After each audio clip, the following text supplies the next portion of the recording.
Common wealth کی report آئی ہے 2024 کے الیکشن سے ریلیٹڈ. رپورٹ تو سامنے نہیں آئی, رپورٹ اسینشلی لیک ہوئی ہے. اس کے متعلق آپ نے خبریں تو سنی ہوں گی کہ یہ رپورٹ یہ بات کہتی ہے کہ بھئی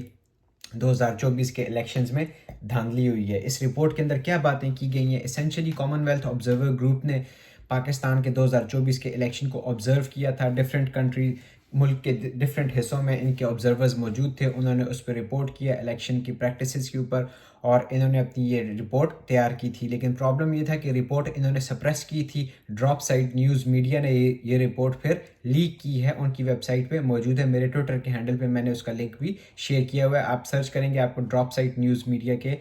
ویب سائٹ پہ اس سے ریلیٹڈ آرٹیکل مل جائے گا. اب اس رپورٹ کے اندر بڑی تفصیل سے انہوں نے یہ بات لکھی ہے کہ بھئی کیسے الیکشن سے پہلے اور الیکشن کے دوران 2024 کا جو الیکشن تھا وہ اس کو سارٹ آف رگ کیا گیا اگینسٹ ون پولیٹیکل پارٹی. وہ ون پولیٹیکل پارٹی کون سی ہے وہ آپ سب کو معلوم ہے کہ وہ پاکستان تحریک انصاف ہے. یہ رپورٹ یہ کہتی ہے کہ بھئی سب سے پہلے تو یہ کہ بھئی جو کی اپوائنٹمنٹس تھی پاکستان کے اندر, کی اپوائنٹمنٹ اسینشلی جو ISI کی چیف سے ریلیٹڈ تھی, اس کے اوپر پاکستان کے جو پرائم منسٹر تھے عمران خان, ان کا طاقتور حلقوں کے ساتھ ڈس ایگریمنٹ ہوا. اس ڈس ایگریمنٹ کی وجہ سے ایسے ایونٹس ہوئے جن ایونٹس کے بعد پھر عمران خان کے خلاف ووٹ آف نو کانفیڈنس آیا. کیا یہ رپورٹ یہ کہتی ہے کہ the observer group is aware of reports that disagreements relating to کی appointments contributed to a chain of events that resulted in the vote of no confidence against Prime Minister Imran Khan. ایک تو یہ کہ جو ISI کے chief کے عہدے پہ جو تعیناتی کرنی تھی اس سے ریلیٹڈ جو عمران خان کا ڈس ایگریمنٹ تھا جنرل باجوہ کے ساتھ, اس ڈس ایگریمنٹ کی بیسس کے اوپر ایسے ایونٹس ہوئے جس کے بعد عمران خان کے خلاف ووٹ آف نو کانفیڈنس آیا. اس کے علاوہ یہ رپورٹ یہ بھی کہتی ہے کہ بھئی جب سپریم کورٹ آف پاکستان نے سائفر کیس میں عمران خان کو بیل دی تھی تو اس ججمنٹ کے اندر سپریم کورٹ آف پاکستان نے یہ بات لکھی تھی کہ جو کنٹرائیوڈ ڈاکٹرن آف نیسیسٹی یوز کیا جاتا ہے, یہ ایک کنٹرائیوڈ ہے, یہ خود سے بنایا گیا ڈاکٹرن آف نیسیسٹی ہے, نظریہ ضرورت ہے. اور یہ جو ٹرم یوز کی جاتی ہے پاکستان کی سیاست کے اندر, یہ ٹرم یہ بتاتی ہے کہ پاکستان کی سیاست کے اندر ملٹری انفلوئنس زیادہ ہے. The Supreme Court's use of a term that denotes military influence in political affairs reflects a concern shared by many stakeholders and indeed the group. So وہ یہی باتیں کہہ رہی ہے کہ بھئی اس ججمنٹ کے اندر جو بیل کا جو فیصلہ تھا عمران خان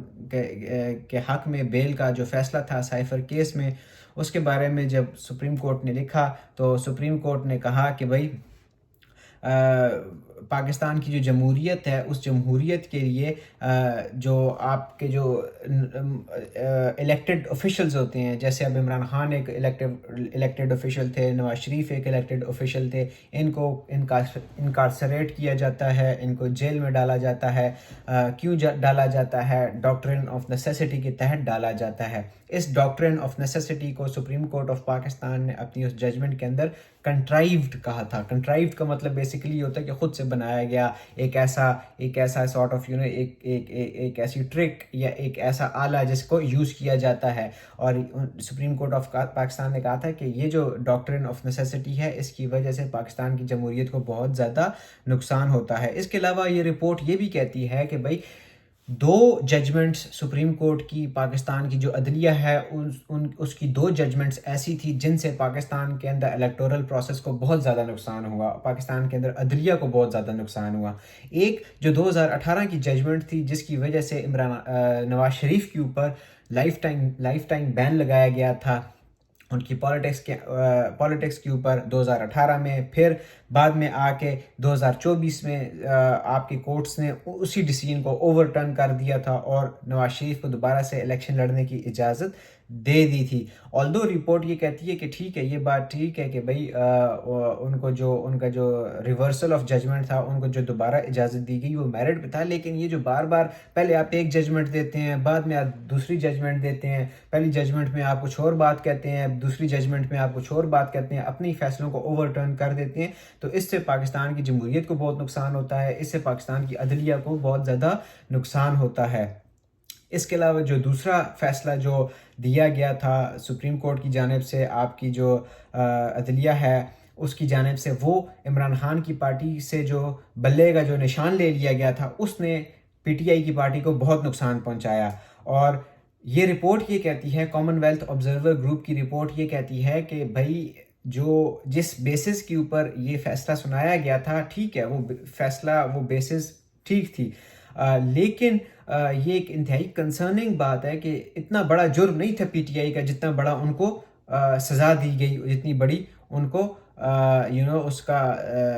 ان کو بدلہ دیا گیا. رپورٹ یہ کہتی ہے کہ بھائی the consequences of this decision were highly disproportionate to the offense، کہ بھائی ان کو اتنا بڑا ان کا جرم نہیں تھا جتنی بڑی ان کو سزا دی گئی، اور اس کی وجہ سے پاکستان کے اندر جو الیکشنز ہیں ان کو بہت زیادہ نقصان ہوا، الیکٹورل پروسیس بہت زیادہ ڈسٹرب ہوا، ہرٹ ہوا. اس کے علاوہ ایک اور بات بہت امپورٹنٹ جو اس رپورٹ نے کی ہے وہ یہ کہ بھائی جو سینسس ہوا تھا پاپولیشن کا، اس سینسس کے اندر جو ٹوٹل نمبر آف پیپل یا ٹوٹل پاپولیشن جو رپورٹ کی گئی تھی، پروویژنل اناؤنسمنٹ جو ہوئی تھی، اس میں 9 ملین ایکسٹرا لوگ رپورٹ کی گئے تھے. اس میں لوگوں کی تعداد، پاپولیشن 9 ملین ایکسٹرا تھی، لیکن جب بعد میں کاؤنسل آف کامن انٹرسٹ نے اس سینسس کو ایکسیپٹ کیا، اس سینسس کو انہوں نے اپروو کیا، تو اس میں 9 ملین لوگوں کی تعداد کم کر دی گئی تھی. اور ان 9 ملین میں سے 90 لاکھ لوگ ایکسٹرا بتائے گئے تھے انیشلی، بعد میں کاؤنسل آف کامن انٹرسٹ نے وہ 90 لاکھ کم کر دیے تھے، اور ان 90 لاکھ میں سے 70 لاکھ جو کمی کی گئی تھی لوگوں کی تعداد میں، وہ بلوچستان کے پروونس میں کی گئی تھی، جس کی وجہ سے ایک sort of allocation of seats, allocation of resources, یہ ساری چیزیں افیکٹ ہوتی ہیں. تو یہ جو باؤنڈری ڈی لمیٹیشن ایکسرسائز ہوئی تھی، یہ کافی کنٹروورشل ہے، اس پہ بہت زیادہ سوال اٹھتے ہیں. اس کے علاوہ سب سے امپورٹنٹ بات جو اس رپورٹ نے کی وہ فارم 45 سے ریلیٹڈ کی. اس رپورٹ نے یہ بات کی ہے کہ پارٹی ایجنٹس کے پاس جو فارم 45 موجود تھے، وہ فارم 45 بہت ڈیفرنٹ تھے، ان کے اندر جو ریزلٹس تھے وہ ڈیفرنٹ تھے as compared to the form 45 جو کہ بعد میں الیکشن کمیشن آف پاکستان نے جو ریزلٹس اپلوڈ کیے تھے، ان ریزلٹس میں اور فارم 45 کے ریزلٹس میں بہت زیادہ ڈسکرپنسی تھی. یہ جو ایشو پیدا ہوا فارم 45 کا، اس کی وجہ سے کئی ایسے لوگ ہیں جن کو اللیگلی ونر ڈکلیئر کیا گیا ہے، اور وہ لیگلی وہ ونر ڈکلیئر نہیں ہوتے. اور اس کے علاوہ اس رپورٹ نے یہ بھی کہا کہ کئی جگہوں پہ تو ایسا ہوا کہ بھائی پروونشل اسمبلی کے لیے جتنے لوگوں نے ووٹ دیا تھا ان لوگوں کی تعداد کم تھی، اور نیشنل اسمبلی کے لیے جن لوگوں نے ووٹ دیا تو ان کی تعداد زیادہ تھی. تو اس سے یہ سمجھ آتی ہے کہ بھائی بہت زیادہ ارریگولیرٹیز تھی جو ووٹ کاؤنٹنگ کا جو پروسیس تھا، اور جو فارم 45 فارم 47 کے درمیان جو ڈسکرپنسیز ہیں وہ بہت زیادہ تھی، جس کی وجہ سے کئی لوگ ایسے تھے جو اللیگلی جن کو جو جتایا گیا تھا. یہ رپورٹ سپریس کی گئی تھی ڈراپ سائٹ نیوز میڈیا کے مطابق. کیوں سپریس کی گئی تھی؟ انہوں نے اس کا اس رپورٹ کے اندر تو ایسا کوئی بات نہیں لکھی کہ انہوں نے سپریس کی ہے یا نہیں کی، لیکن ڈراپ سائٹ نیوز میڈیا نے یہ ضرور کہا ہے کہ یہ رپورٹ سپریس کی گئی تھی، اس کو ریلیز نہیں کیا گیا تھا. آخر میں جو ایگزیکٹو سمری ہے رپورٹ کی وہ یہ کنکلوڈ کرتی ہے کہ یہ جو جتنے بھی ڈیسیجنز لیے گئے تھے الیکشن سے پہلے اور الیکشن کے دوران، اس سے یہ سمجھ آتی ہے کہ بھائی جو الیکٹورل انوائرمنٹ ہے اس کو جو کی انسٹیٹیوشنز آف دا اسٹیٹ ہیں، جیسے جوڈیشری ہو گئی یا ملٹری ہو گئی یا جو باقی ای سی پی ہو گیا، الیکشن کمیشن آف پاکستان، ان کے جو ڈیسیجنز سے ان کی وجہ سے ایک پولیٹیکل پارٹی بہت زیادہ افیکٹ ہوئی، اس کی ابیلٹی ٹو کنٹیسٹ الیکشنز بہت زیادہ افیکٹ ہوئی، اس کی جو پرفارمنس تھی وہ بہت زیادہ افیکٹ ہوئی. اور ان ڈیسیجنز کی وجہ سے، ان اسٹیپس کی وجہ سے جو ڈفرینٹ انسٹیٹیوشنز نے لیے، سپریم کورٹ آف پاکستان نے لیے، الیکشن کمیشن آف پاکستان نے لیے، ان ڈیسیجنز کی وجہ سے، ان فیصلوں کی وجہ سے آپ کی الیکشنز کا جو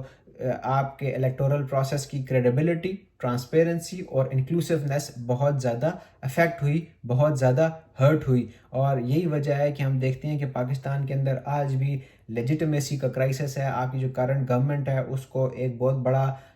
طبقہ لوگوں کا ایکسیپٹ نہیں کرتا، اینڈ رائٹلی سو، کیونکہ پاکستان کے جو 2024 کے الیکشن تھے وہ بہت زیادہ کنٹروورشل ہیں. عمران خان آج بھی ان الیکشنز کو نہیں مانتے، کوئی بھی نہیں مانتا، سمجھنے والا بندہ، سارے لوگوں کو پتہ ہے کہ ان الیکشنز میں بہت زیادہ دھاندلی ہوئی ہے. اور کامن ویلتھ کی یہ جو رپورٹ جو سپریس کی گئی تھی، جس کو دبایا گیا تھا، جو اب لیک کی گئی ہے ڈراپ سائٹ نیوز میڈیا کی طرف سے، یہ رپورٹ اس بات کی تائید کرتی ہے کہ واقعی پاکستان کے اندر جو 2024 کے الیکشن ہوئے تھے وہ بہت زیادہ سپریس تھے، وہ بہت زیادہ وہ بہت زیادہ باعث تھے، وہ ٹرانسپیرنٹ پروسیس نہیں تھا. اینڈ آئی ہوپ کہ پاکستان کے اندر جو ہائر اتھارٹیز ہیں، جو جوڈیشری ہے، جو ملٹری انسٹیٹیوشنز ہیں، جو مقتدر حلقے ہیں، وہ اس بات کا نوٹس لیں. پاکستان کے اندر جو سمجھدار سیاستدان ہیں وہ بھی اس بات کا نوٹس لیں کہ یہ جو الیکٹورل پروسیس ہے وہ ٹرانسپیرنٹ نہیں تھا، اور دوبارہ سے پاکستان ایک ٹرانسپیرنٹ الیکٹورل پروسیس کی طرف جائے تاکہ لیجیٹیمیٹ گورنمنٹ آئے جو لوگوں کی ٹرو ریپرزینٹیٹیو ہو. That's all from my side. اپنا خیال رکھیں. I'll bring you more.